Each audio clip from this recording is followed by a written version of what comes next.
Muy bien, a ver, ¿qué tenemos aquí sobre el segundo libro de Platón? Pues en primer lugar, la primera parte, digamos que esto se va a dividir en dos fragmentos, ¿no?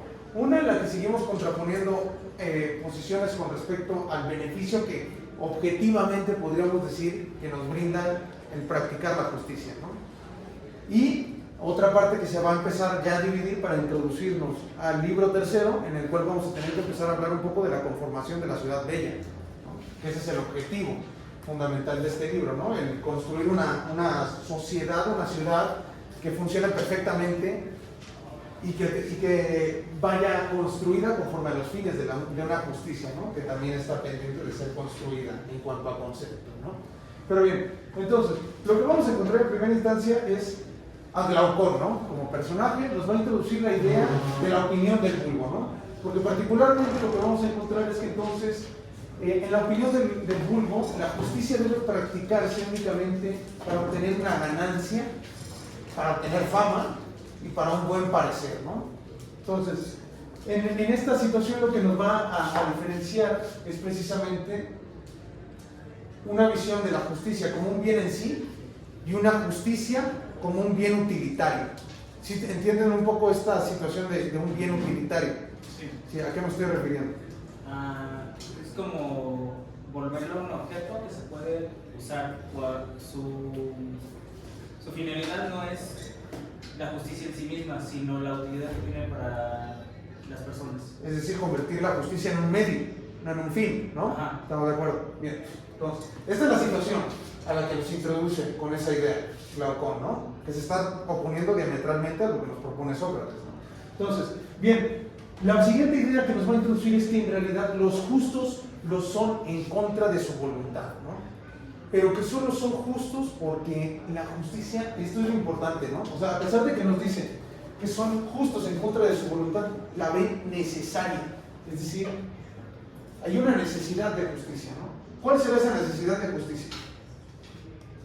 Pues yo entendí que porque ellos mismos se sienten débiles para hacer injusticias, entonces es una manera de protegerse a sí mismos. Ok, bien, exactamente, esa es la situación. O sea, bien, perdón. Pues justamente, ¿no? Que aunque había un placer en cometer injusticia, no había mayor parecer, mayor contra que el padecerla, ¿no? Entonces que precisamente es donde nace esta idea de que, pues... Digamos, a pesar de todo, sigue prevaleciendo la misma lógica anterior, ¿no? Es decir, si velamos por una forma de injusticia, lo que vamos a llegar es a una autodestrucción, bien sea por temor o por vencimiento. Lo que tenemos ya perfectamente establecido es que una noción de injusticia perfecta nos va a llevar a una autodestrucción. Sí, de hecho, precisamente Trasímaco hablaba sobre eso, ¿no? De que, ¿cómo se dice? Bueno, cuando llega el debate, precisamente le dice que a Sócrates que estaba equivocado porque él creía que el gobierno en realidad era, bueno, que más bien que la justicia la definían los fuertes, ¿no? Los que estaban en el gobierno. La ley del más fuerte. Ajá, exactamente, que porque... Es el interés del más fuerte. Sí, exactamente. Era lo que iba a comentar. Ok. Sí, bueno, en un cierto momento, ¿no? Esta situación, esta idea de Trasímaco, digamos, ya la habíamos superado para este momento, ¿no? Ya habíamos tenido claro. Ajá. También, bueno, decía Platón que un estado en donde hay discordia o injusticia, no sé si lo vi, es un estado fallido. Y hablaba sobre también de que si las personas eran injustas, que la masa de injusticia era aparentar el ser justo sin serlo. Es como justo eso que estábamos hablando. Sí, no, efectivamente, entre la diferencia entre ser o parecer. ¿Y qué es lo que deberíamos entonces nosotros ser? O sea, ser en apariencia o ser auténticamente, ¿no? Entonces, esa es la situación, ¿no? Ya tenemos ahí, ya tienen varias ideas ahí sueltas que ahorita voy a intentar hacer el esfuerzo por que las terminemos de pegar, ¿no? De consolidar. Entonces, bien, lo que nos va a introducir después de esta situación es decir, a ver, en realidad la vida del injusto es preferible a la vida del hombre justo. ¿Por qué? Porque entonces nos va a decir que la injusticia es un bien natural cuando es cometida, pero es un mal natural cuando es sufrida. Pero en esta contraposición nos va a decir que en realidad sufrir la injusticia excede en el mal que produce el bien de cometerla, ¿no? Es decir, nosotros vamos a temer más a sufrir la injusticia que a cometerla, pero al mismo tiempo vamos a desear más cometer la injusticia que ser justos, ¿no? Esta es la lógica que nos va a plantear en un primer momento. Pero eso no caería dentro del concepto que debatimos, bueno, que planteamos la clase pasada, donde si lo hacemos como por bienes particulares o como por intereses particulares, cae en venganza y, o sea, es como viciarlo, ¿no? Ya lo tienes, efectivamente, ¿no? A ver, acuérdate, aquí estamos hablando de Glaucón. No lo está planteando Sócrates. Sócrates lo que va a hacer, o sea, por eso te estoy diciendo que esto que está planteando aquí es oposición a Sócrates. Sócrates a esto va a responder después. Pero en un primer momento, efectivamente, ya lo estoy visualizando, efectivamente, eso nos va a llevar por un camino de venganza, ¿no? Que llevaría necesariamente a la autodestrucción, como ya lo habíamos visto. Pero efectivamente, entonces, eso ya, o sea, efectivamente, ¿no? Ya destacaste el primer problema que puede haber ahí, ¿no?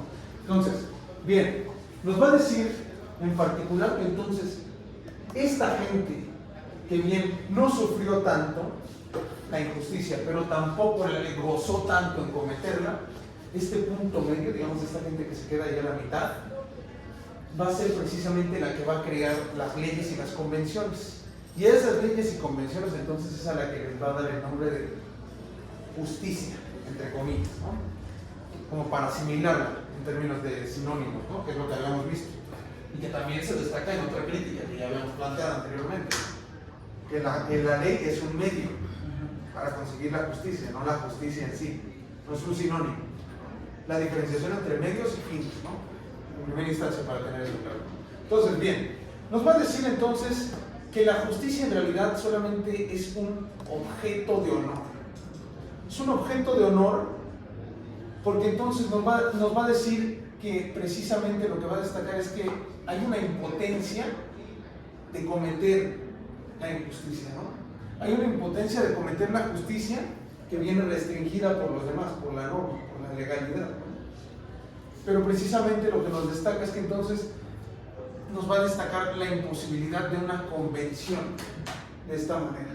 Es decir, si nosotros partimos de que en una situación de injusticia completa intentemos formar un vínculo, pues eso no va a ser posible, ¿no? O sea, digamos, tú a una persona injusta que goza de hacer injusticias, no la vas a poder convencer de limitarse, ¿no? O sea, no hay una razón lógica dentro de Glaucón para decir, a ver, si yo tengo la posibilidad de cometer injusticias, no tengo en realidad para qué crear una convención que me restrinja a mí mismo de seguir cometiendo esas injusticias, ¿no? Evidentemente. Esta es la situación que nos va a estar destacando, ¿no?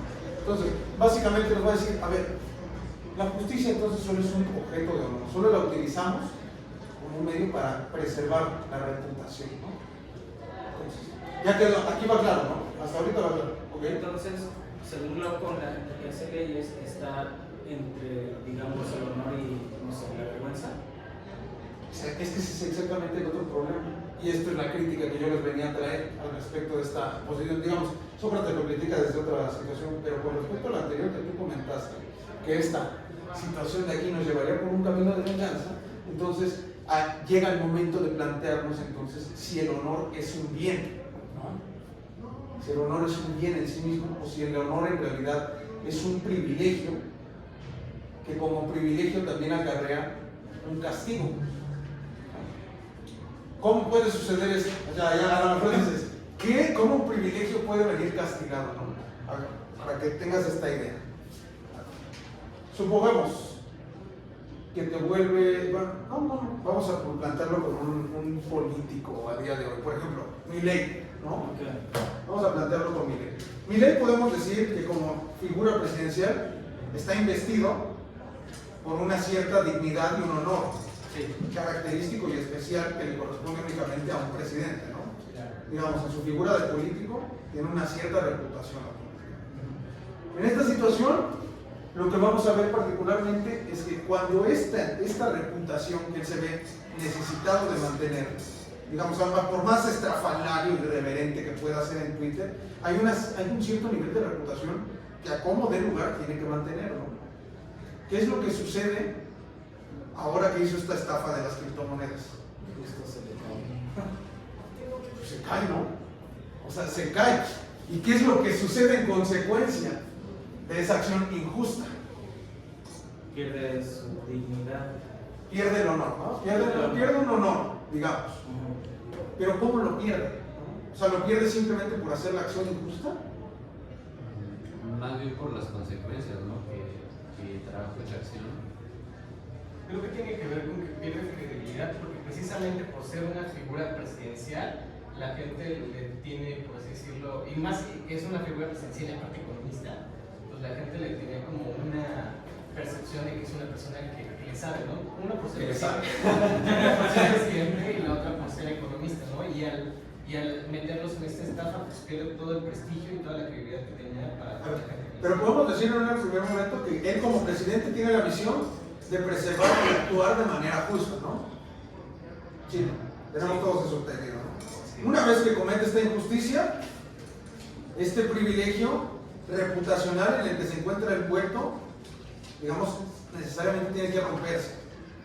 Pero se rompe únicamente por el cometer el acto injusto, o se rompe por la acción que acarrea, ¿no? O sea, por la respuesta que acarrea al cometer el acto injusto, es decir, por la necesidad del castigo a esa situación. ¿Cómo castigas a un presidente, no? Pues, no sé, a lo mejor va a sonar muy como romantizado, pero yo creo que está mal desde que se comete la acción, no solamente por Digo, naturalmente, ¿no? Normativamente tiene que estar mal desde antes, ¿no? Digamos desde el concepto. Claro. Pero para que esto de aquí, o sea, este objeto de honor que puede ser la justicia, tenga que ser resquebrajado, o sea, no basta únicamente con que se cometa la acción, sino que tiene que venir un castigo, ¿no?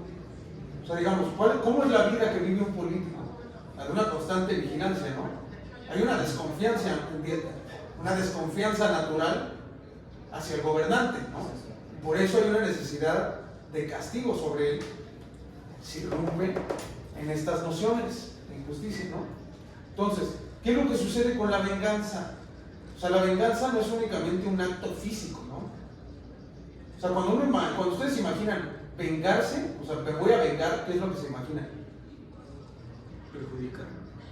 Quiero perjudicar, quiero dañar, ¿no? Quiero resarcir el mismo daño que me causaron, ¿no? Pero digamos, particularmente nos llega a la mente esta idea, por ejemplo, de la Biblia, ¿no? El ojo por ojo, ¿no? Tenemos eso. Entonces, pero bien, en realidad lo que nos va a mostrar Martha Nussbaum es que la venganza no actúa únicamente a través de dispositivos físicos, ¿no? Sino que lo hace a través de dispositivos sociales, particularmente el del honor. A día de hoy este es muy importante. El honor y la reputación es algo que debe mantenerse a como de lugar, ¿no? O sea, ¿para qué existe la funa? ¿No? Digamos eso, en ese sentido, ¿no? O sea, ¿cómo se venga entonces el pueblo de la acción injusta de Milei? Está publicado en todas partes, todo el mundo sabe exactamente lo que hizo, ¿no? Es la burla internacional en este momento, ¿no? Entonces, bien, lo que va a suceder es que precisamente de este honor ficticio, digamos, porque digamos, naturalmente el honor es una construcción social, no existe en realidad, propiamente dicho. Entonces, de este honor va a poder existir una posibilidad de venganza a través de la humillación. Entonces, de esa humillación, por supuesto, en realidad, como una forma de venganza, no ayuda a subsanar el dolor causado por esa injusticia en primer lugar. Y ese deseo de venganza en realidad va a estar fundamentado en un deseo de retribución y de sufrimiento de la otra parte que ha cometido esa injusticia. Entonces, si nosotros asumimos que la justicia es un objeto de honor en realidad, o sea, en primera instancia no solo nos presenta una problemática con respecto a los medios y los fines, sino que nos representa también una problemática en cuanto a cómo normativizar a la justicia misma, ¿no? Porque entonces, si nosotros partiéramos de esta misma idea, entonces lo que estaríamos diciendo es que es un medio eficaz y legítimo el humillar a quien ha cometido una injusticia, ¿no? Que a día de hoy eso es efectivamente lo que parece. Por ejemplo, ¿no? ¿Sí se entendió un poco esto? ¿O se las compliqué demasiado? Pues yo pensaba más como en esto del tirano, que es esclavo de sus obligaciones para con la gobernanza y no solamente esclavo de sus pasiones bajas. Pensé que cuando dijiste lo del honor y que venía con este castigo, pensé que era como interno, pero no solo es interno, sino también hay No, también hay desde afuera, ¿no? Necesariamente. Sí, o sea, no puede, o sea, no es Dios, ¿no? El gobernante no es Dios.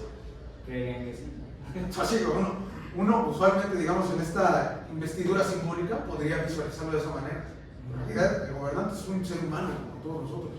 Y como tal, aunque no esté sujeto a, porque existe la posibilidad, ya lo hemos visto en varios, particularmente en el despotismo ilustrado, o en las monarquías a día de hoy, como la de Inglaterra, que no están sujetos a la ley, digamos, a la constitucionalidad, vamos a decirlo de esa manera para ser más específicos. A pesar de ello, no pueden escapar de la normativización moral que se construye alrededor de ellos, y que eso también forma parte de lo que se considera como justo, ¿no? O sea, lo justo no, por eso es que no hay que confundir los medios con los fines. Lo justo no puede ser considerado únicamente en términos de la ley. Hay justicia que se extiende más allá de la ley, o que contraviene a la ley, porque evidentemente es un concepto que es mutable y evolutivo, ¿no?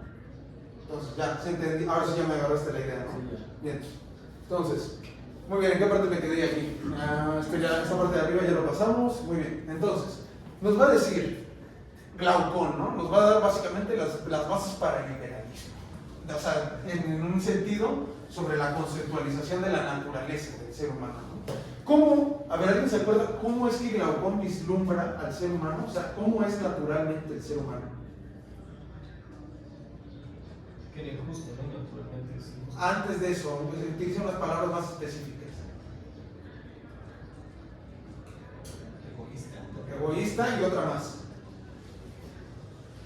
Empieza con C. Codicioso, ¿no? La codicia. Es egoísta y es codicioso, ¿no? Entonces, o sea, para que tengan una visualización de esto, ¿no? Particularmente, porque esto de aquí, esto de decir, los hombres somos naturalmente egoístas y codiciosos, es lo mismo que va a decir el liberalismo, para justificar toda su ulterior construcción teórica, ¿no? A ver, ¿qué quiere decir que seamos naturalmente codiciosos y egoístas? ¿Qué quiere decir eso, Gabriel? Pues que somos injustos, podría decir. Bueno, que codicioso. ¿Qué es codicioso? ¿Qué es un egoísta? Pues que solo piensas en ti, ¿no? Entonces, Pues que eres... solo buscas satisfacer tus propios deseos, ¿no? Sí. Esa es la situación a la que nos está enfrentando. Pues no quieres dar, pero quieres más. O sea, Siempre más, efectivamente, ¿no? Que nuestra naturaleza siempre tiende a acumular más. Es que, o sea, ahí está como reiterando otra vez la idea de que si no hubiera un castigo, todo el mundo sería injusto, ¿no? ¿Ok? Esto es una parte, pues eso es muy importante porque hay un texto muy interesante de eso que se llama Punishment. Que no me acuerdo de quién era ese texto, era un estadounidense, pero ahorita ya se me olvidó de quién era ese texto, pero es muy importante ese texto porque precisamente destaca la importancia y la necesidad del castigo, ¿no? Porque precisamente si no existiera un castigo, por mínimo que fuera, pues precisamente pulularía la impunidad, y ese vínculo social del que hemos estado hablando, pues no sería posible. Pero bien, entonces, en esta naturaleza egoísta y que tiende a la acumulación progresiva de bienes, nos va a decir entonces que nosotros en realidad somos justos únicamente por coacción y por terror, pero nunca por voluntad, ¿no? Entonces, ante esto, Sócrates pues ya se va. Primero, claramente se ve que sabe mucho más en el tema, pero déjame ilustrarte mi punto de vista al respecto, ¿no? Entonces, bien, Sócrates nos va a decir, a ver, te vamos a poner entonces un ejemplo de esto, ¿no? A ver, imaginemos entonces a un señor, bueno, a un joven, a un personaje que sea completamente injusto. Es un perfecto injusto, ese perfecto injusto del que hablamos que solamente, única y exclusivamente piensa en él, ¿no? Entonces, este personaje va a aparentar ser justo, ¿no? Pero entonces, precisamente, para poder aparentar ser justo, mientras es injusto en realidad, va a tener que hacer todas esas acciones injustas en secreto, porque entonces la idea es que no sea descubierto, ¿no? Para aparentar, ¿qué quiere decir? Pues que tienes que mantener una máscara, ¿no? La lógica principal de la injusticia va a residir en el secreto, ¿no? Esto después lo va a recuperar para la idea de las oligarquías. Entonces esto, si no lo están anotando, les recomiendo que lo vayan anotando, porque después en el siguiente libro lo va a volver a rescatar, porque va a decir que en realidad así es como operan los oligarcas, en secreto, ¿sí? Entonces lo va a decir particularmente como un niño que teme a la regla de su padre. Eso es así como lo va a destacar, ¿no? Y por otra parte nos va a destacar a otro hombre que es un perfecto justo, ¿no? Este perfecto justo no va a tener fama, no va a tener el reconocimiento de nadie por sus acciones justas. De hecho, nadie va a saber que en realidad es un hombre justo como tal, ¿no? Pero que entonces, ante el más mínimo de sus errores, lo que se le va a venir es la peor de las consecuencias, ¿no?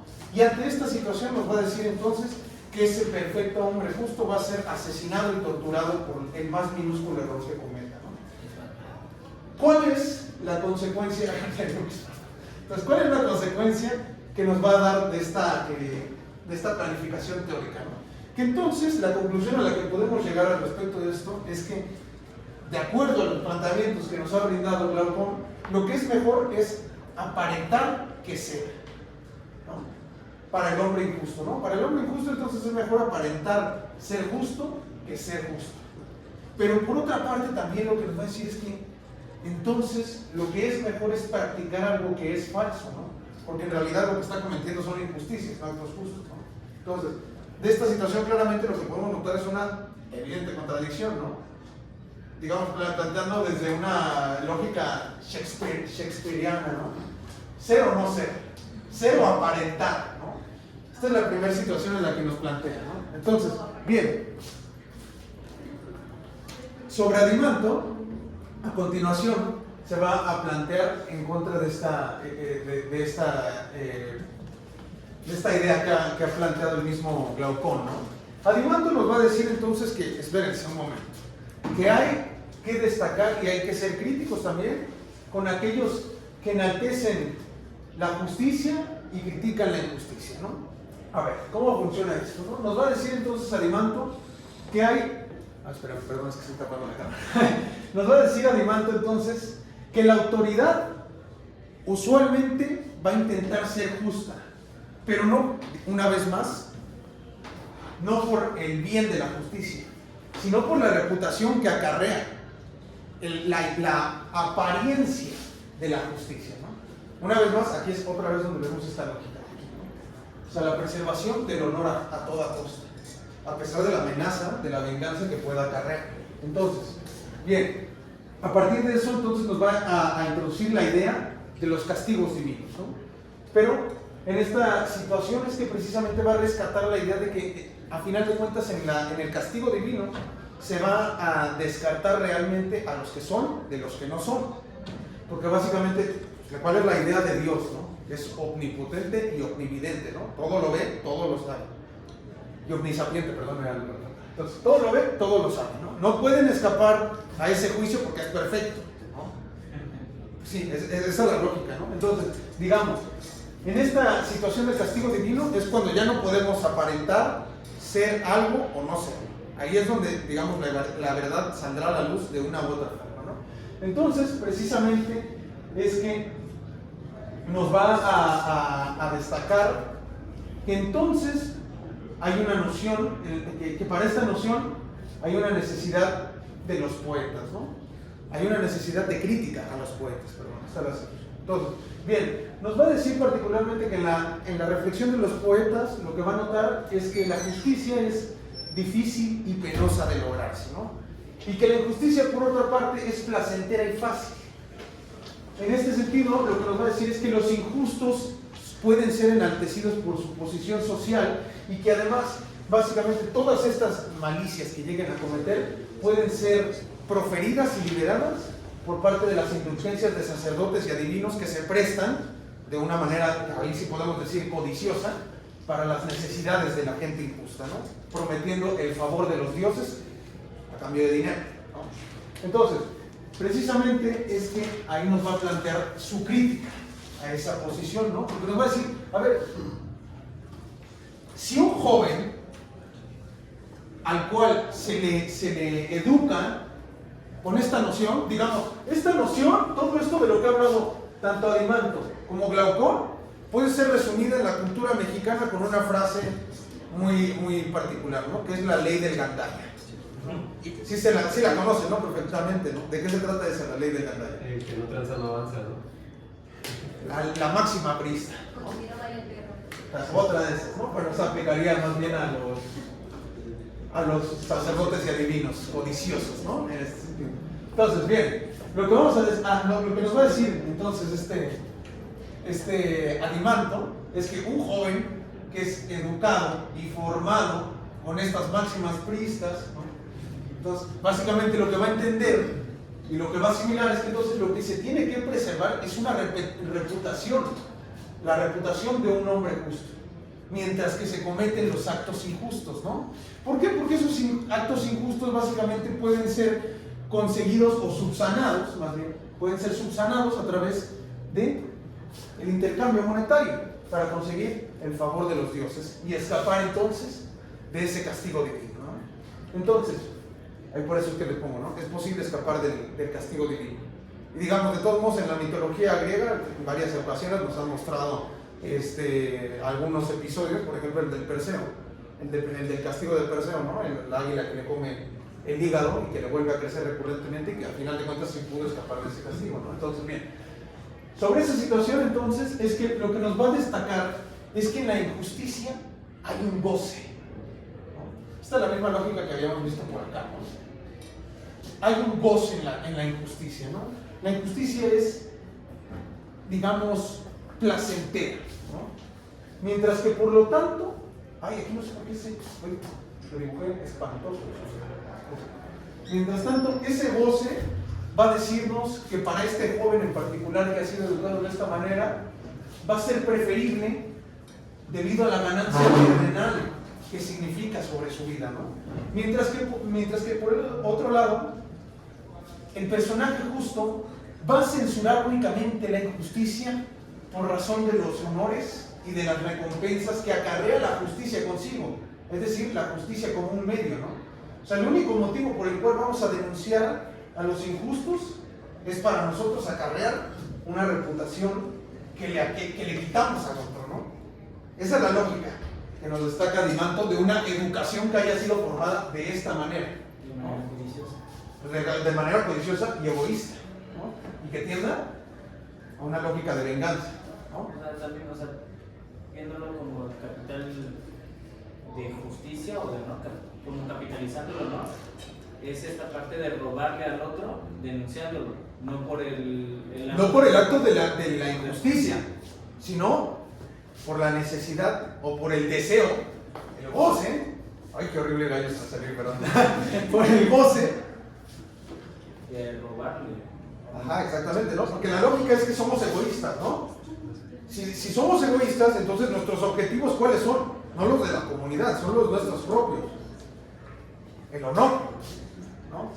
Sí se entiende la lógica, ¿no? Está bastante claro, pero hasta este momento, ¿no? Entonces, bien, en esta situación es que precisamente a través de esa ganancia terrenal, una vez más, podremos tener la posibilidad de comprar todas esas indulgencias, ¿no? Digamos, en esta lógica, es una lógica circular, básicamente, si se dan cuenta, es un argumento que ruta en torno a sí mismo, ¿no? No podemos escapar en esta lógica de un sistema injusto, ¿no? Porque todos estamos formados para pensar únicamente en nosotros mismos. Por eso es que destaca la lógica del joven. Y por eso es que dentro de esta obra en particular, todo lo que tenga que ver con los infantes, con las juventudes y la formación de la ciudadanía, es decir, la lógica de una educación cívica, en mayúsculas, es tan fundamental para una ciudad o un estado, como lo quieran entender. Entonces, nos va a decir en particular, ¿no? Y aquí es donde destaco esta cita al respecto, ¿no? Si se enseñara como el mayor bien, o sea, se refiere a la justicia, si la justicia se enseñara como el mayor bien, no habría necesidad de vigilarnos mutuamente, ¿no? ¿Qué es lo que nos quiere decir con esa cita? O sea, porque está basado, ¿no? Decir, ok, si estás tan seguro de que la justicia puede ser un bien en sí mismo, entonces, ¿por qué tenemos la necesidad de vigilar a los demás? ¿No?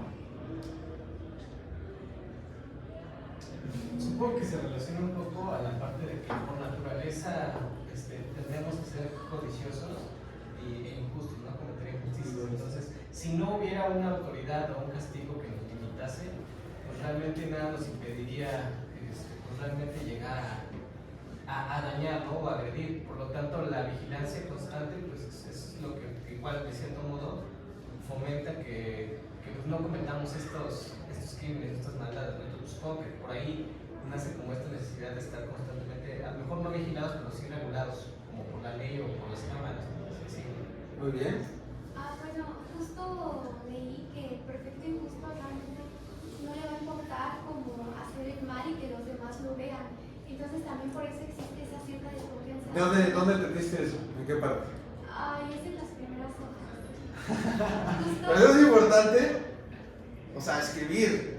O sea, digamos, yo sé que ustedes están muy acostumbrados a nada más le paso los ojos a las letras y no tomo apunte, no digo, o sea, porque luego surgen estas dudas y entonces precisamente como en varios apartados se refieren cosas similares pero que debido al contexto no puede ser idénticamente interpretado, entonces por eso es importante que cuando tienes una duda, o sea, vas leyendo y dices, tengo duda, la encierras para que yo te pueda decir, o sea, porque si no nada me lo dices así ahorita, no te lo puedo corregir inmediatamente, ¿no? Porque no sé exactamente a qué parte te estás refiriendo. Es la parte en donde está lo de que al justo como que no va a ocultar. No, es que eso era al revés, ¿no? Bueno, o sea, cuando estábamos hablando de la parte del secreto. Bueno, en esa parte en donde venía ese del secreto, ahí venía Pero es que no le importa, más bien al revés. O sea, lo que sucede es al revés.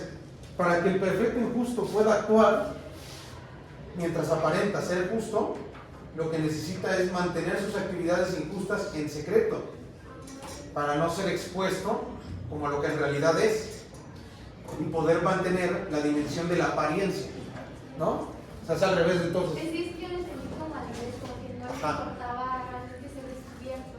No, es al revés. Las consecuencias al perfecto injusto. Ajá, sí, bueno, el perfecto injusto que no aparenta ser justo, ¿no? Pero ahí en el ejemplo del que nos estaba destacando Sócrates, es al revés, ¿no? Un perfecto injusto que aparenta ser justo. Para eso, o sea, para mantener la máscara, necesita el secreto, ¿no? Ya se entendió. Perfecto. Ajá. Lo sigo relacionando con... Perdón, es que yo le apuntaba a Luna, perdón, José. Sí, ya la tenía ya levantada desde hace rato, perdón. Bueno, yo eso lo relacioné mucho con lo de la sobrevivencia, porque en sí como que se ve desde el origen, que el hombre siempre ha buscado como que sobrevivir. Por eso siempre buscas de que, es que tiene algo que yo quiero, pues lo tengo, ¿no? Porque yo quiero seguir viviendo. Y después de que dijiste que se hicieran de una buena manera la justicia, no necesitaríamos estar vigilándonos. Pues, bueno, si se enseñara, aquí es no de una buena manera, sino como el mayor bien. Que eso es importante, o sea, no cortes esa parte, o sea, como el mayor bien es fundamental, ¿no? Porque es decir, va a ser mayor que la libertad, ¿no? Esa es la primera situación, va a ser mayor, o sea, la justicia como un bien es mayor al bien de la libertad, o sea, esta es la lógica que nos está introduciendo, va a ser mayor al bien de la prudencia, de la templanza, aunque se va a componer de esos mismos, más adelante nos lo va a mostrar, o sea, que la justicia en realidad no se compone de sí misma, sino de otra serie de virtudes, ¿no? O sea, el mayor bien sigue siendo la justicia. Esta es la lógica que nos está destacando. Por eso este apartado, o sea, digamos, ¿dónde están los? Este apartado, o sea, sí es importante que lo tengamos presente. No es al azar esa mención.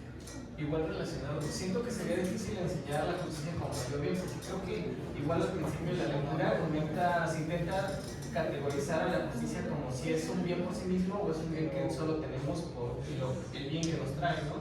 Que es un medio, ¿no? Que es a lo que me refería. Es como una versión utilitaria. Entonces, de la justicia. igual respondiendo un poquito a esa pregunta, tampoco se puede enseñar la justicia como el mayor bien, porque todos lo conceptualizamos como un bien que es molesto por sí mismo, pero es beneficioso para nosotros por el bien que nos trae. Ok, pero ahí entonces es una buena cuestión, ¿no? ¿Es la justicia molesta para nosotros? Más que molesta, yo diría que sería incómoda, ¿no? Porque hasta cierto punto la parte que dijo el autor es que, por ejemplo, tú puedes vivir realmente una vida, por así decirlo, feliz, viviendo incluso en la completa injusticia siempre y cuando mantengas como esta reputación menor, pero pues realmente no es, por así decirlo, lo correcto, ¿no? Entonces sería cómodo, por así decirlo, es como lo plantea Blacón, el vivir de manera injusta, pero en secreto, aparentando siempre, pero pues justo hablamos porque es esta ideología entre que la justicia es buena, no por sí misma, sino por lo que nos trae. Nos trae, ¿no? La recompensa de la justicia, ¿no? Esa es la lógica que está siguiendo, ¿no? Ok, ajá. ¿Me había levantado alguien la mano acá? Ah, perdón, es que voy acá de este lado. Pues dale.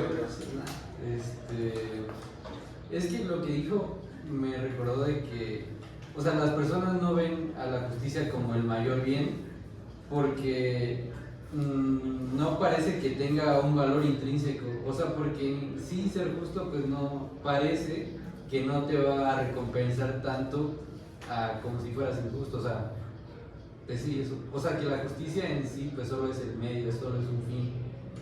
No, al revés. O es un medio o es un fin. Es un medio. Ajá, solo es un medio, ¿no? Claro. No de lo que te refieres Sí. mientras lo vas construyendo, ¿no? Ok, y ya nada más eso. Ok. Ahorita guardo nota de lo que está diciendo. Ajá, Luna. Ah, no, perdón, te llevas tu ahora así, como no la levantas bien, pienso que nada, me estás poniendo, perdón. Ah, dale. Bueno, esto me sigue recordando lo de la prodigalidad de ¿cómo se llama? De Maquiavelo. Justo porque hay una parte donde dice que pues que le puedes hacer mal al principado que estás adquiriendo, y eso sería, creo yo, un acto injusto, ¿no? Porque ahí deberíamos estar definiendo quiénes son amigos, quiénes son enemigos, y aún así a los enemigos no se les puede, o no se les debería cometer actos injustos, creo yo, ¿no? Entonces, bueno, también desde las lecturas de la clase pasada, eso me recuerda mucho porque aparenta ser justo al momento de repartir el botín y repartirlo con prodigalidad a manos llenas a sus allegados. Esa es una. Y la otra, esta de la justicia sobre la libertad, que es un bien, es el mayor bien aún sobre la libertad. Me recuerda, creo que es Kant el que dice, ¿no? Que siempre hacer los actos correctos sin importar como el contexto, ¿no? Entonces creo que lo recuperan de Platón, entonces, sus ideas. Naturalmente. Sí, por eso te dije. Por eso les dije, ¿quieres leer bien a Kant? Necesitas a Platón. ¿Quieres leer bien a Hegel? Necesitas a Platón. ¿Quieres leer bien a Marx? Necesitas a Aristóteles. ¿Quieres leer bien a Cicerón? Necesitan a los dos, ¿no? Por lo que les había dicho, ¿no? Entonces, bien. Luna, ¿todavía tenías otra cosa? Sí. Sí, claro. Que dice mi compañero, ¿no? De que la justicia no puede, o sea, que tiene que ser un medio, pero en sí la justicia debería de ser el fin, ¿no? Porque hay que respetar cuando tú haces una injusticia y cuando te hacen una injusticia justo para que esté eso de estado perfecto, y por eso se tiene que enseñar como el mayor bien. Ok, a ver, ¿qué hemos aprendido hasta ahorita? O sea, qué bien, a ver, voy a hacer la pregunta general antes de contestar. Pues a ver, ¿qué hemos aprendido hasta ahorita, no? Porque parece que hay mucha confusión, ¿no? Y por eso no hay claridad al respecto, ¿no? ¿Qué utilidad tiene la justicia? ¿Para qué queremos ser justos? La vez pasada dijeron, todos tenemos un interés en ser justos, todos queremos ser justos, ¿no? Y entonces ahora les pregunto, ¿para qué quieren ser justos? ¿Por las recompensas? ¿No quieren ser por el honor? Entonces, ¿para qué? ¿Qué es lo que han aprendido hasta ahorita? Para el bien común. ¿Para el bien común que redunda en qué? ¿Para qué me sirve el bien común? A mí que me importa que todos vivamos bien. Bueno, una que sí fue ahí criada con esa legalidad de la ley de Gandaya. Podría ser porque el bien común también puede procurar nuestro bien propio. Claro, porque el bien de los demás redunda en nuestro propio bienestar, ¿no? O sea, ¿para qué nos interesa entonces ser justos? Bueno, pues para preservar nuestra propia vida. ¿Pero de qué sirve ser justos si los demás no son justos? ¿De qué sirve ser justos si los demás no son justos? ¿Qué leíste al respecto? ¿De qué sirve venir a clase si no leí? ¿No? En una cuestión, ¿no? O sea, a ver. Entonces, no, pero, o sea, es la cuestión, ¿no? A ver. Entonces, ¿de qué me sirve a mí? Pero es buena pregunta en realidad. O sea, ¿por qué me sirve ser justo si los demás no lo van a hacer? ¿No? ¿Qué beneficios podría obtener yo de ello? Por ejemplo, alguien que se imagine alguno. Vivir con virtud. Vivir con virtud. ¿Qué quiere decir? Pues no caer preso de mis propios vicios, dejar de ser esclavo de mis pasiones bajas y eventualmente morir con mayor dignidad. Y la cosa más importante que veamos, bueno, esto, muy importante, que se relaciona con lo último que vimos en la clase pasada. Ser libre y ser amigo de mí mismo. Ser amigo de mí mismo, ¿no? Exactamente. Ser amigo de mí mismo, ¿no? Habíamos dicho que el injusto era un enemigo de sí. Y que como bien lo rescatas, es un esclavo de sus pasiones, de sus deseos. No está limitado en ninguna medida ni por los demás, ni por sí mismo. ¿De qué me sirve entonces a mí ser justo si los demás van a ser injustos? No verme en la misma condición de esclavitud que ellos tienen. Entonces, bien, ahora sí ya vamos viendo. Ahora sí, ya vamos viendo, vamos entendiendo a dónde nos dirigimos. ¿No? Porque esto es fundamental, ¿no? Porque si decimos entonces, a ver, si todos vamos a ser justos únicamente por las recompensas y los beneficios reputacionales o de honor que nos puede ofrecer la justicia, bien podríamos perfectamente mejor ser injustos y las recompensas que nos conlleve se van a ver reflejadas en una ganancia terrenal que si le llegamos a tener miedo al terror y al juicio de Dios, pues únicamente compramos nuestra indulgencia y nos quitamos de problemas, ¿no? Y escapamos incluso al juicio más perfecto. Es que ligado a eso también del juicio divino, por ejemplo, también me acuerdo que en la lectura mencionaba que incluso los dioses tienden a ser corruptibles, ¿no? Espérate. Ahí te voy a parar porque eso es con lo que quiero acabar la clase. Esa parte es brutal, esa parte es importantísima, pero bien, ya no hay más dudas al respecto de lo demás, ¿no? Ahorita vamos. Ahorita sí te dejo que lo recuperes, justo con esta pregunta de aquí. Pero bien, entonces, vamos a la siguiente parte, ¿no? Entonces nos va precisamente de esta cita en particular, lo que destaca es la necesidad de la formación de los infantes como ciudadanos. ¿Y qué quiere decir eso? Lo mismo que acabamos de decir. Ciudadanos quiere decir que van a tener una formación cívica. Una formación cívica que tiende entonces a la preservación de ¿qué cosa? El bien común, ¿no? Ok. Entonces, del bien común, ¿no? Entonces, ahí es precisamente donde va a entrar Sócrates, ¿no? Y nos va a decir, ok, es hora de meternos en lo grueso y ahora sí en la teorización política, ¿no? Entonces, nos va a decir en primer lugar Sócrates, la justicia de la ciudad es más grande que la justicia individual, ¿no? Que recordábamos, ¿no? La otra clase ya, que dijiste, pero es que yo tengo una visión de la justicia que es contraria a lo de los demás, ¿no? Bueno, ¿cuál importa más? ¿La de los demás o la tuya propia? Muy bien, entonces, la idea es esto, ¿no? No, está bien. Dice, no, ya no te creo nada, ¿eh? Ya estás cayendo en el lugar de la apariencia. Es que la tristeza me corrompe el diario. No. Hay que ver más Bonger. Ahí entonces bien. Nos va a decir, es más grande la justicia de la ciudad que la justicia individual, ¿no? ¿Qué nos va a decir entonces sobre la ciudad? ¿Qué es la ciudad y por qué surge la ciudad? Número 1, ¿por qué surge la ciudad? ¿Quién se acuerda de eso? Era un acto racional, ¿no? Del ser humano para precisamente procurar su supervivencia, ¿no? Ok, número 1, pero eso era conforme a Cicerón, ¿no? Nos acordábamos de eso.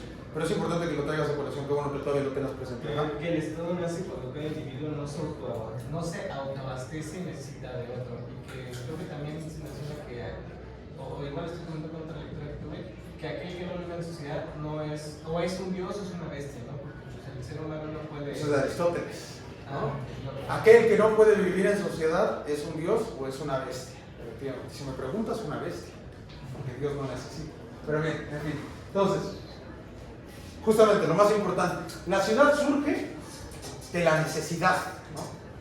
Y la ciudad entonces procura satisfacer esas necesidades. Para eso es que surge la ciudad.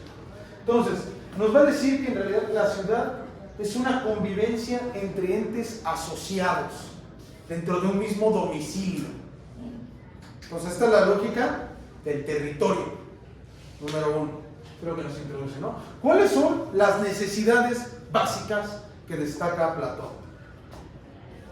Alimento, vivienda, vida. Bueno, pues sí. Ahí está. Ya lo saben, no tomó esfuerzo leerlo, ¿no? Entonces, bien, efectivamente, ¿no? Número 1, necesitamos comer. Necesitamos abrigo del frío y de las inclemencias climáticas. Necesitamos ropa. Y número 4, necesitamos materiales. ¿Materiales para qué? Principalmente pues para trabajar, ¿no? O para abastecernos, ¿no? Nos va a hablar precisamente pues de la lógica del calzado y los instrumentos para el trabajo, ¿no? Esas son las 4 cosas indispensables que no pueden faltar en ninguna ciudad. Es lo fundamental. Entonces, nos va a hablar precisamente de la diferencia entre la ciudad infectada y la ciudad bella, ¿no? Número 1, ¿qué nos va a decir sobre la ciudad bella? Que los hijos se van a tener de acuerdo con los recursos disponibles y de la posibilidad de la guerra, ¿no? Es decir, pues casi como China, ¿no? O sea, casi como China. Le vamos a decir, ok, tú puedes tener tantos hijos, nada más, ¿no? Más adelante nos va a introducir la idea además de que hay una edad de gestación y que en realidad solamente pueden tener hijos entre ciertas razas en específico, ¿sí? Pero o sea, no le meto la idea para que cuando llegue no se sorprendan tanto y lo lleven con calmita, ¿vale? Esto va a ser más adelante. Y con razas no se refiere a razas en torno al color del piel, sino a otras cuestiones que tienen que ver con respecto a la virtud y sus capacidades para servir a la ciudad, ¿no? Entonces, ¿por qué? ¿Cuál es la lógica de la ciudad bella? Que cada persona tiene que dedicarse a hacer lo que sabe hacer mejor. Ok, ¿qué es lo que sabes hacer mejor? Hoy no lo sé. Hoy no lo sabes, Hoy está perfecto. triste. ¿Qué es lo que sabes hacer mejor, Miranda? Y que digas tú, aparte en eso, soy muy buena y retribuyo en beneficio de los demás. En beneficio de los demás. No, yo nada más juego videojuegos todo el día. Algo. ¿Algo? Tenía un comentario, pero... Okay. Bueno, entonces espérame, guárdalo antes ahorita. Por ejemplo, es que primero quiero poner el ejemplo, ¿no? Alguien que haga algo que diga, soy muy bueno en eso. Escuchando a las personas. Perfecta, la psicóloga del pueblo. Muy bien. Fantástico, ¿no? Esa es la lógica, ¿no? Si yo soy muy bueno siendo pegándole al metal, ¿no? Bueno, me dedico a ser herrero. Si yo soy muy bueno plantando y cuidando pues las plantitas, pues me dedico a ser agricultor. Si yo soy bueno para mandar, me dedico a ser gobernante, ¿no? Está la lógica. Entonces, bien, aquí, en la lógica que nos está introduciendo Sócrates, todavía no nos está introduciendo ninguna idea de decir qué es lo que quieres hacer, ¿sí? O sea, no está todavía la dimensión de la libertad individual, sino una libertad colectiva. ¿Qué es lo que sabes hacer mejor? Eso es lo que va a redundar en el interés del bien común. Lo que sepas hacer mejor es lo que va a ser justo que hagas. ¿Por qué? Porque redunda en el beneficio de todos los demás. Quieres ser mejor haciendo, ¿no? ¿Quién querría vivir en esa ciudad? Levante la mano. ¡Ay, grande! ¡Qué valiente! Yo no, la verdad. Pero bien, entonces dio la casualidad que también soy bueno para lo que más me gusta hacer, ¿no? Pero bien, el comentario que tenías. Es que me recuerda a lo que decían en la República de Cicerón, ¿no? De esta parte de la virtud y cómo hay que aprovecharla a favor de la ciudadanía. Exactamente, ¿no? O sea, la virtud tiene que ir en función del colectivo. La virtud personal, individual, tiene que ir orientada a esa situación, ¿no? Por eso es que justicia es que cada uno se dedique a hacer lo que mejor sabe hacer. Así lo va a escribir literalmente. Esa es la definición de justicia de Platón. Entonces, frente a esta ciudad bella, nos va a contraponer una ciudad infectada. ¿Qué es lo que va a predominar en la ciudad infectada? El placer, número 1, ¿no? Es lo que habíamos visto en torno a la idea de la injusticia, que es placentera, ¿no? Lo que va a predominar entonces es el placer. Y entonces, estas 4 necesidades básicas no van a ser suficientes en la ciudad infectada o viciada. Va a haber una necesidad de adornos para la existencia. ¿Cuáles son esos adornos para la existencia que ustedes pueden imaginar? ¿Qué son algunas cosas particularmente que dicen, estas cosas existen, pero no sirven para nada en realidad? ¿Cómo? Sí, casa. Bueno, iba a ir a esto después. Primero quisiera que pensaran ustedes como en alguna situación, porque hay otros adornos para la existencia, además de estos que va a señalar después Sócrates, porque estos son, digamos, adornos de la existencia de su tiempo, pero hay adornos de la existencia de nuestro tiempo. Un automóvil.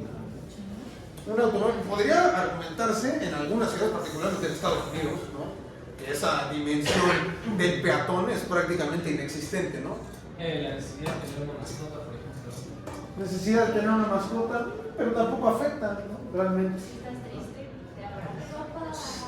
Y en realidad sí hay utilidad para las mascotas, ¿no? O sea, digamos, y particularmente en estas lógicas, ¿no? Los perros pues, serán utilizados para la casa, ¿no? Pero ajá. Ah, sí, ropa eso. Por ejemplo, algunas sí, la ropa de lujo, ¿no? Por ejemplo. O alguien que trae- Por ejemplo, ahí, ¿no? El brazalete, los brazaletes, las alhajas, ¿no? O sea, ¿para qué sirven las alhajas? Para nada.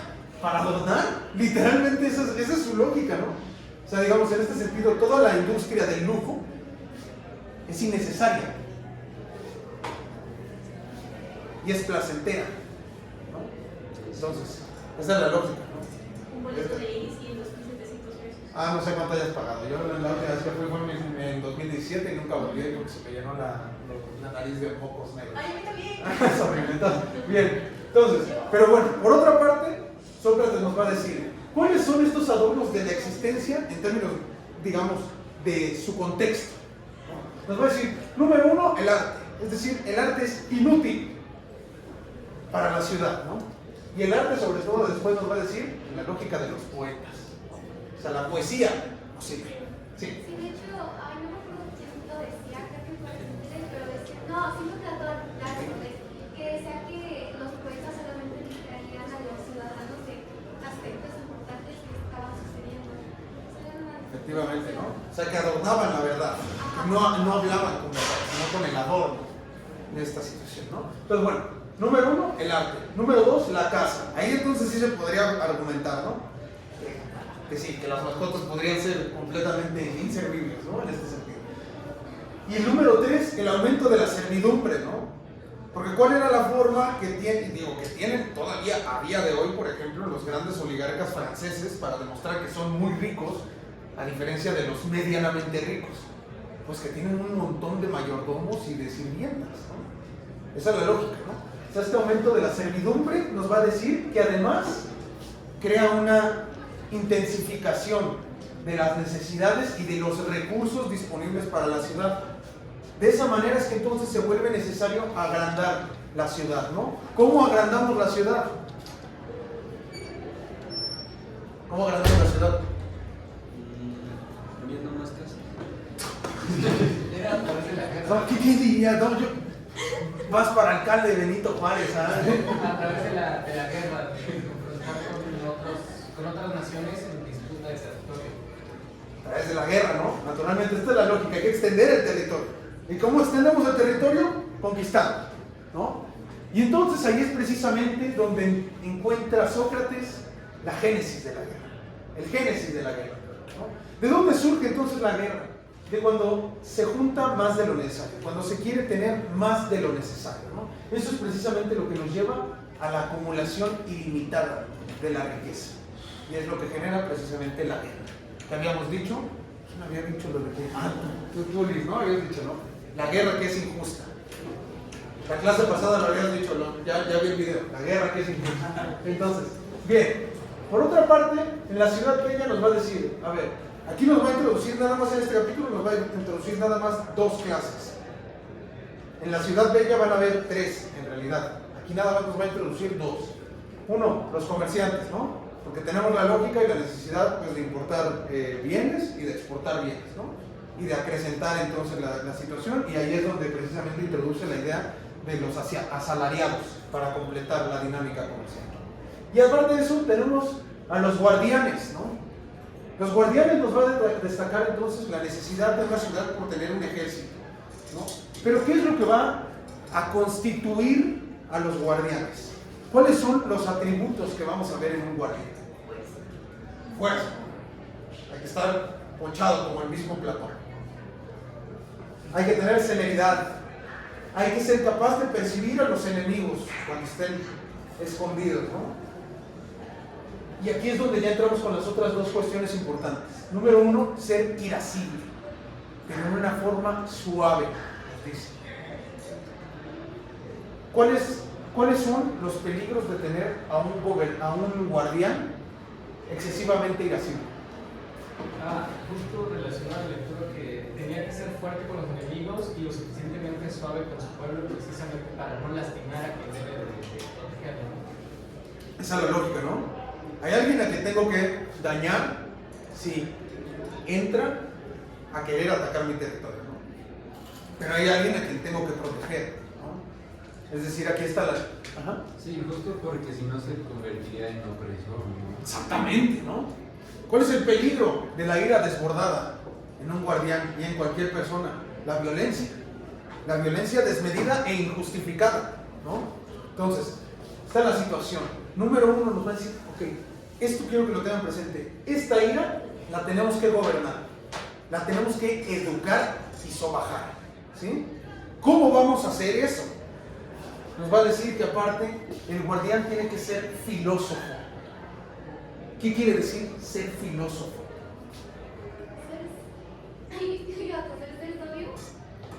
Bueno, ser sabio, ¿no? Pero está un poco ambiguo. ¿Qué más? Cuestionarse. No, o sea, imagínate, a ver, fíjate, piensa cómo es un militar. Sí. O sea, un militar no está hecho para cuestionar, está hecho para obedecer, ¿no? Pero en la lógica de ser un filósofo aquí no adquiere ese carácter de la cuestionabilidad. Puede ser como ser racional. Pues ser racional, no necesariamente. ¿Qué es un filósofo? A ver, ¿qué es lo que...? Amante de la Un amante de la sabiduría, ¿no? Número uno, un amante de la sabiduría. Ese es el piso básico. Pero ser un amante de la sabiduría, ¿qué quiere decir? Saber interpretar la realidad. En parte sí, pero es que eso lo va a introducir más tarde para la idea de los filósofos reyes. Porque los filósofos reyes son aquellos que pueden vislumbrar una dimensión de la realidad que es desconocida para nosotros. Pero esa parte de ser filósofo choca con la educación ideal del soldado, ¿no? Porque se supone que dice que los soldados deben ser educados en base a una organización censurada. Ay, perdón, no te alcanzas a escuchar lo último, ¿qué? Que los soldados tienen que ser educados en base a una dogmatización censurada y selecta. Ah, sí. Entonces, por ejemplo, ¿cómo pueden ser filósofos si precisamente lo que le quieres enseñar a un soldado es algo dogmatizado y selecto? O sea, por ejemplo, a lo mejor le inculcas valores y justamente no los enseñas a combinarse. Porque precisamente hay una dimensión, o sea, hay una dimensión entre el ser filósofo que está introduciendo para los guardianes y una dimensión del que es un filósofo para la dimensión de los que funcionan como los gobernantes, ¿no? Cada uno, su educación tiene que ir conforme al interés que guarda por la ciudad, ¿sí? Entonces, en esta lógica, como lo que queremos es preservar el bien común, pero es un bien común que tiene que ser perfecto, necesariamente tiene que estar restringido, ¿no? En cierta medida es lo que pasa el día de hoy, ¿no? O sea, ¿cuál es la versión de la historia con la que nos educan en la escuela, ¿no? La versión de la historia que nos beneficia a nosotros, de alguna manera, digamos, nuestra versión de la historia, ¿no? Son pocas veces, digamos, ya particularmente aquí en la educación universitaria, que ya vemos la versión de los otros, ¿no? Pero aquí en este sentido, lo que nos quieren introducir como ser filósofo es aquel que pueda distinguir a los amigos de los enemigos, en esta lógica. Digamos, si es un amante de la sabiduría, por supuesto, pero es, digamos, un amante de la sabiduría que le es dada. Por eso es que no es un cuestionador, un soldado no puede ser un cuestionador. Solo saber lo que necesitas. Efectivamente, ¿no? En cierto sentido. No es lo que necesitas saber. Lo que le conviene. No, lo que tiene que, exactamente, lo que tiene que saber, no lo que le conviene, ¿no? Porque aquí, si metemos la dimensión de lo que le conviene, ya estamos introduciendo la dimensión del individuo. Y aquí de lo que estamos partiendo es del colectivo, ¿no? Entonces es lo que tiene que saber, ¿no? Bien, entonces, en esta situación es precisamente eso, ¿no? Nos va a decir entonces que precisamente para domar este carácter irascible e introducirlo a la dimensión de la filosofía, va a ser necesario darle una educación en la música y en la gimnasia. Y en este orden específico en el que está anotado. Primero la música, luego la gimnasia. ¿Sí? O sea, viene el primero. Aquí es una cuestión interesante, ¿no? ¿Por qué? Porque, ¿recuerdan, no? Les dije, Platón estaba ponchadísimo, ¿no? Le decían Platón porque estaba espaldón, estaba bien hombrudo, ¿no? ¿Por qué Platón estaba tan ponchado? Eso en primera instancia. Porque para él hay una triada, ¿no? Mente, cuerpo, alma. Las tres tienen que estar en sintonía. Es la misma lógica que aquí. Primero va la mente, la música, luego va el cuerpo. Y a través de eso se van a crear las virtudes necesarias para gobernar al alma. ¿Sí? Eso queda perfectamente claro, ¿no? Está bastante sencillo. Entonces, bien, en esta situación, ahí es precisamente donde nos introduce lo que nos menciona Eduardo, ¿no? Es decir, que esta formación en música se va a dar a través de las fábulas, ¿no? Pero esas fábulas van a ser seleccionadas, no van a ser todas las fábulas que existen o las que se le dé la gana a los poetas, ¿no? Sino únicamente las que beneficien a la ciudad y a sus objetivos, ¿no? Es decir, digamos, una educación que esté restringida a los fines que tiene que perseguir este guardián en específico. Y ya después de eso nos va a introducir ahora sí la parte interesante, ¿no? Llegan en 15 minutos, yo creo que sí nos da tiempo acá. Okay. La parte interesante, ¿no? Que es la pregunta final sobre eso. ¿Qué hacemos con Dios? Porque Dios, aunque no lo crean y aunque no lo quieran, forma parte de la sociedad y forma parte de las ciudades. Dios existe para un fin en específico, ¿no? Digamos, para letargar nuestro sufrimiento en la vida terrenal, para darnos una razón de ser, puede ser, pero es útil, ¿no? Esta es la palabra, Dios es útil. Pero ¿qué es lo que diría entonces Sócrates? ¿Qué hacemos con Dios? Ahora sí recupérame lo que querías comentar. Igual ligado a eso, bueno, lo que había comentado hace rato es que incluso los dioses son corruptibles, ¿no?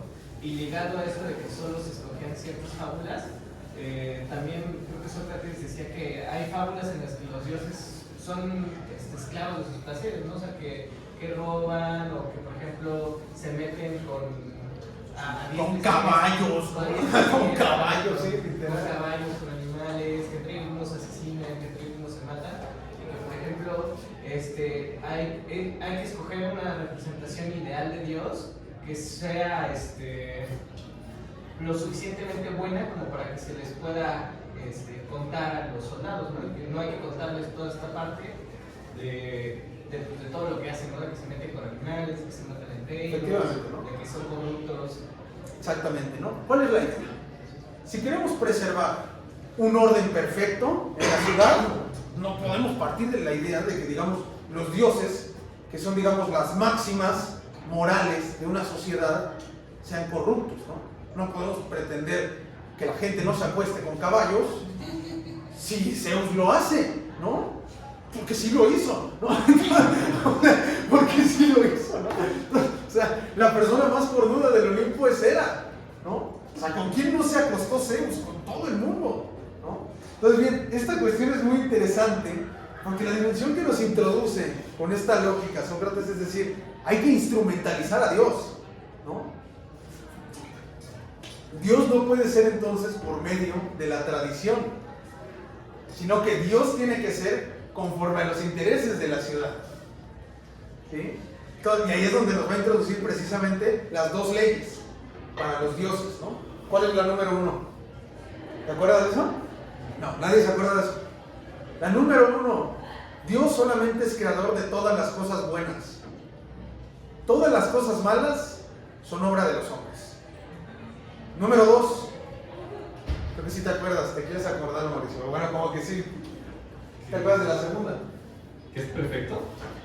No. Ya, digamos, el decir que solo es creador de las cosas buenas ya está implícita su perfección, ¿no? Porque no se equivoca. Y aparte solamente es bueno.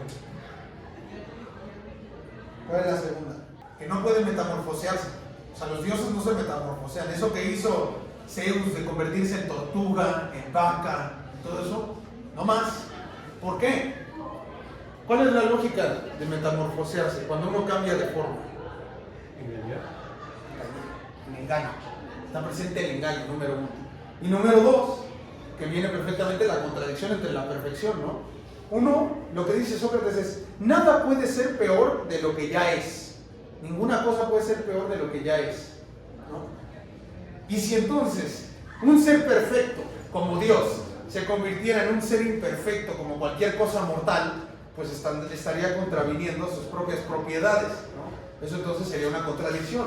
Y aparte, precisamente porque la metamorfosis de los dioses es que precisamente ello en esta habilidad va a encontrar la amenaza de una mentira por los dioses y asegura que todo el mundo se resiste a esa cuestión, pues nadie quiere albergar la mentira en su alma, ¿no? Entonces nos va a decir que precisamente la ignorancia es la verdadera mentira que yace en el alma del engañado. Ese tipo de mentira es aborrecida tanto por dioses como por humanos, ¿no? Nos va a decir entonces que Dios no tiene ninguna necesidad de mentir y procede a ser definido, ¿no? O sea, esta cosa ya es una cuestión brutal, ¿no? O sea, definir a Dios. Nos dice entonces que Dios es algo perfectamente simple y veraz en hechos y en palabras, que ni se muda por sí, ni engaña a otros por fantasmas y discursos, ni por signos que envíe en la vigilia o en el sueño. Eso es finalmente, ¿no? Digamos, en esta cuestión lo que queremos ver retratado de Dios son únicamente las virtudes buenas, las virtudes que puedan ser imitadas por los ciudadanos que lo van a venerar, ¿no? Esta es la lógica. Por eso es precisamente que a Sócrates lo van a culpar de corromper a la juventud, ¿no? Y de negar a los dioses, ¿no? En este sentido. Finalmente lo que nos va a decir es que precisamente el castigo divino ya no va a redundar en el mal de las personas, ¿no? O sea, esta situación por ejemplo, lo que le sucede a Perseo ya no va a ser únicamente ser castigado para que redunda en su sufrimiento, sino que va a redundar en su beneficio, siguiendo esta lógica de justicia perfecta, ¿no? Hasta este momento, ¿quedan dudas? ¿O algo por el estilo? Como siempre,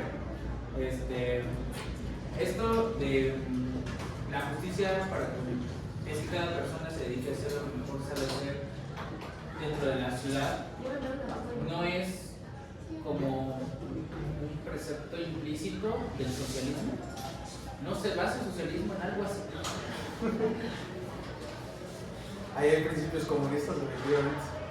Sí, hay principios comunistas aquí. De hecho, esta ciudad que va a crear, por eso lee el siguiente capítulo, esta ciudad bella que va a construir Sócrates es una ciudad completamente comunista. Es el sueño comunista. Sí, de hecho iba a mencionar algo similar.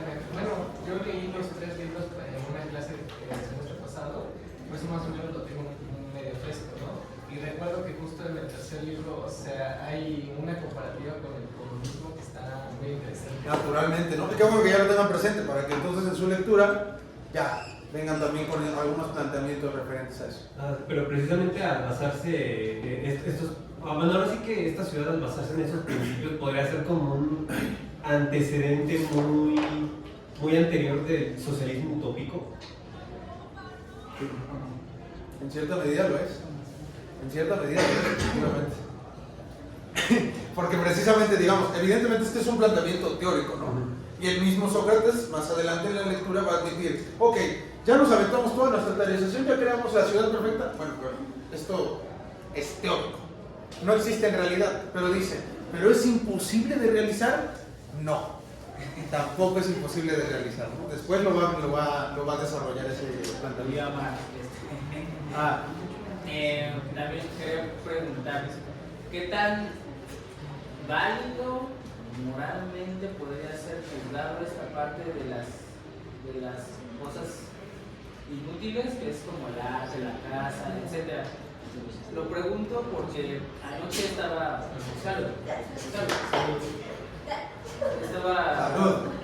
filosofando como a las 3 de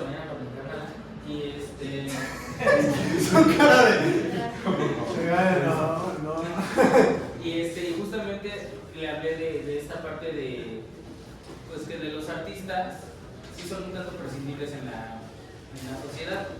O sea, no es lo mismo, no tiene la misma importancia que, por ejemplo, un médico o un agricultor, ¿no? Sin ellos, pues sí nos carga el payaso, pero sin los artistas, pues sí podemos vivir un rato. O sea, una década sin artistas, pues el mundo se va a sacar de pedo, pero no pasa ahí. Una década sin agricultores, se acaba la humanidad. Entonces, yo le hice una comparativa así como, bueno, cuando tú utilizas cosas regularmente en tu cerebro va recordando la información, pero cuando no la utilizas es un gasto de energía innecesario. Y así hice la similitud con la parte del arte. ¿Sí es válido o me estoy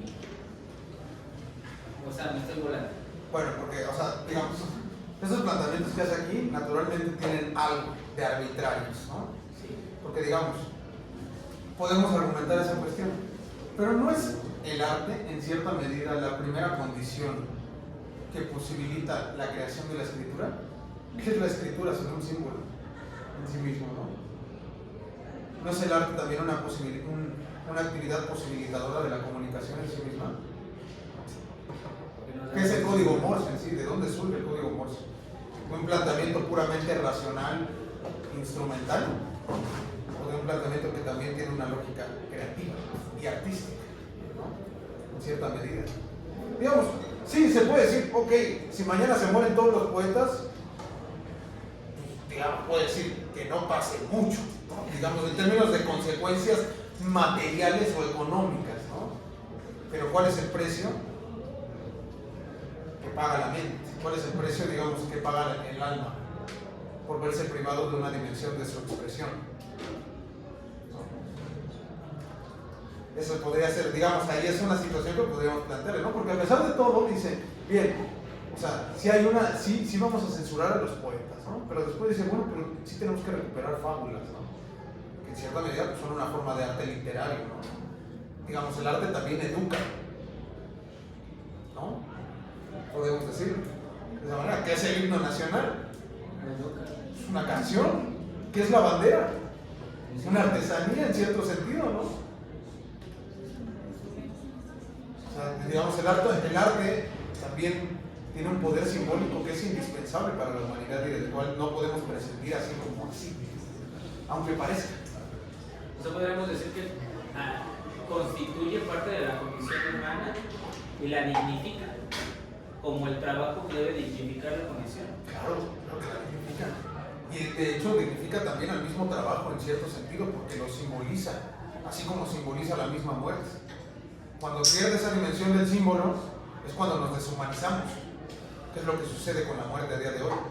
Pero esa es una discusión para otro día, porque eso es heideggeriana. Ya, aparte de eso, ya no queda alguna otra duda sobre la lectura. Ahora sí. No es una duda, pero, o sea, esa parte de ser filósofo, de apasionarse con los amigos y colérico con los enemigos, me recordó lo que decía Polimarco en el primer libro de que... A ver, silencio porque no lo alcanzo a escuchar. Me recordó lo que decía Polimarco de la justicia es hacer el bien a los amigos y el mal a los enemigos. Y el mal a los enemigos. O sea, pero como en esta parte, bueno, la contradicción que le dicen a Polimarco es de que cómo sabes quién es realmente tu amigo y quién no es tu amigo, porque pueden estar fingiendo, ¿no? O sea, aquí lo justifica porque la dirección de la ciudad. Él, o sea, ahí se piensa de que el soldado o el guardia sí va a saber distinguir quién es su amigo y de quién es su enemigo. Naturalmente, Entonces, por la lógica que guarda la ciudad. Pero la situación que marca Sócrates con respecto a Polimarco es que incluso en la dinámica que marquemos con respecto a los amigos, que van a ser quienes están dentro de la ciudad, y los enemigos, que van a ser quienes quieran invadirla, es que no, al vencerlos, no les haremos el mal. Es decir, no les pagaremos con la misma injusticia que ellos intentaron conquistarnos, sino que vamos a permitirles vivir dentro de sus propios límites, dentro de sus propios territorios, sin retribuir en una conquista de su territorio a pesar de que hayan perdido, para no caer en una situación de injusticia, a menos de que la necesidad la alimente, ¿no? pues ya en esa situación ya tiene que haber necesariamente una dimensión de placer, porque quiere decir que a menos de que haya una compenetración de una ciudad con la otra, para decir, ok, pues ya te derrotamos, pero te invitamos a formar parte, ¿no? Que ahí entonces ya entra la dimensión de un consenso, no de una conquista, ¿sí? ¿Se entiende, no? Entonces, es decir, no estamos intentando pagar por la misma moneda. O sea, esta naturaleza conquistadora que tú tienes no va a ser la misma que nosotros vamos a tener. Puede que seas nuestro enemigo, sí, porque estás intentando conquistarnos, pero no contestaremos con un mal al intentar conquistarte de la misma manera en la que tú lo haces con nosotros. Porque estaría cayendo como la venganza, ¿no?